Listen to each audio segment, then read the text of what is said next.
You know, one of the things that I know that the president's supporters absolutely love is that he has been arguing since he first ran 10 years ago that he's going to end forever wars and put America first. Yeah.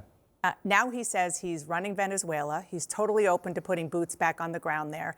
And he's signaling that Cuba and Colombia could be next. How is that America first? I mean, look, I trust the president to make decisions that are in the best interest of Americans, of our country. This president gets results. I think when you have a guy who's not recognized as the head of state, who's head of a narco-terrorist criminal operation, who's cozying up to Iran and China, and he's doing it right here in our hemisphere, bringing that individual to justice, I think that's a good thing. Most Americans think that's a good thing. And that's consistent with keeping drugs off the streets. I know folks in the 4th District of Ohio and what fentanyl and other drugs have done to some families that I get the privilege of representing. But fentanyl helping deal with that, Venezuela. I think is a good thing. And Americans recognize this for decisive action that makes a difference for us and, frankly, for Venezuelans.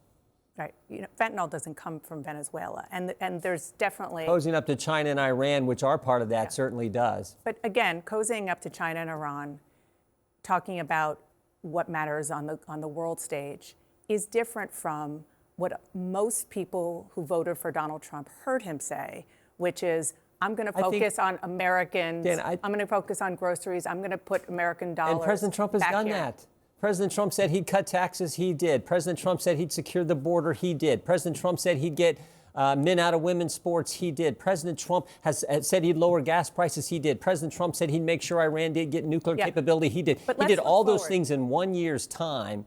That is certainly making America great again. That is certainly consistent with what he said. And getting a bad guy brought to justice who's had a 5-year arrest warrant, that is certainly consistent with that theme and that message as well. So I think the American people appreciate that. And frankly, I think that's the message we go tell the American people in this midterm election.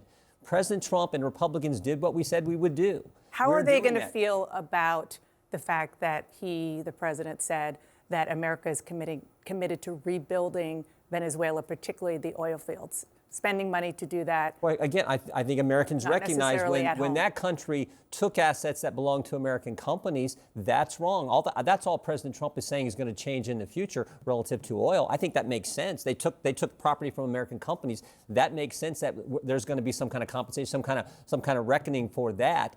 I think that's consistent with putting American interests first, which is what the president has talked about since he first, came down the escalator 10 years ago.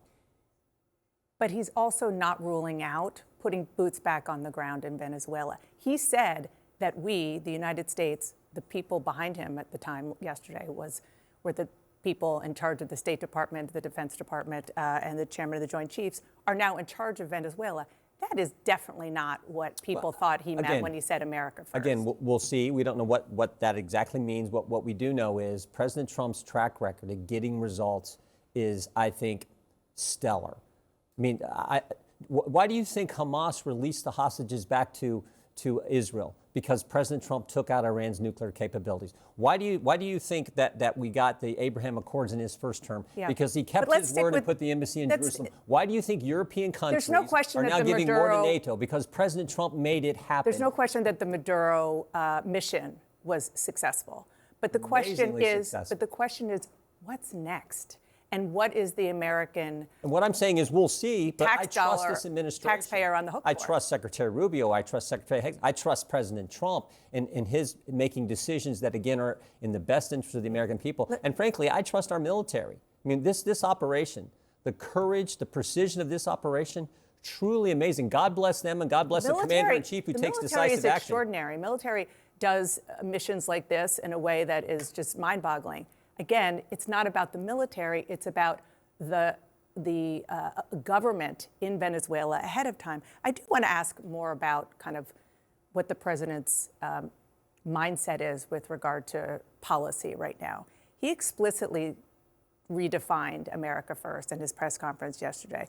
For a long time, again, people thought it meant spending American taxpayer dollars, not on foreign wars, not in foreign countries, but at home.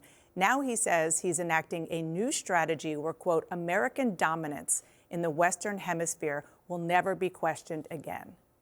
That's a shift in his approach. That's consistent with the Constitution. That's consistent with the War Powers Act. And most importantly, I think it's consistent with history. You can go James Monroe, Teddy Roosevelt, JFK, But he President never said Trump he was in our James hemisphere. Monroe. Well, no, I know, but operating in our hemisphere, that is consistent historically, constitutionally with. But it's with not consistent with what he has said as a candidate.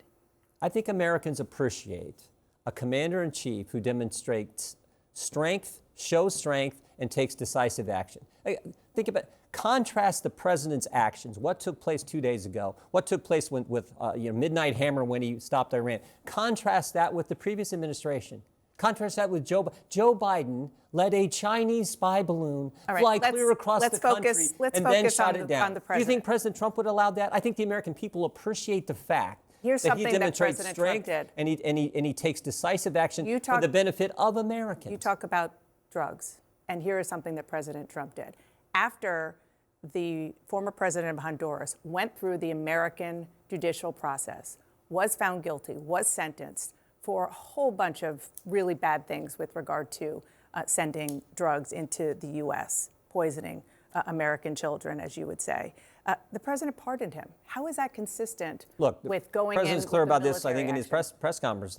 The pardon power, by the way, is exclusive to the president. They can exercise it however they darn well want. Should he? Should he have done it? He exercised it that way, and he said he thought that the Biden administration treated this individual, the former president, in an unfair fashion, and so he chose to pardon him. President Biden issued pardons for but this is about consistency preemptive pardons for people in the January 6th committee. He issued pardon for his family. So this is a power that our Constitution gives exclusively to the president. They can exercise it how they choose. Let me ask you really quickly, because Maduro is in New York, and he is expected to, maybe as soon as tomorrow, as Monday, to have a hearing. Are you comfortable with Nicolas Maduro being tried through the American judicial system? Should he have the same rights as American citizens? Yeah, I think that's why he's being tried in our system. Our system is the best in history, the best on the planet. Of course, that's the best system.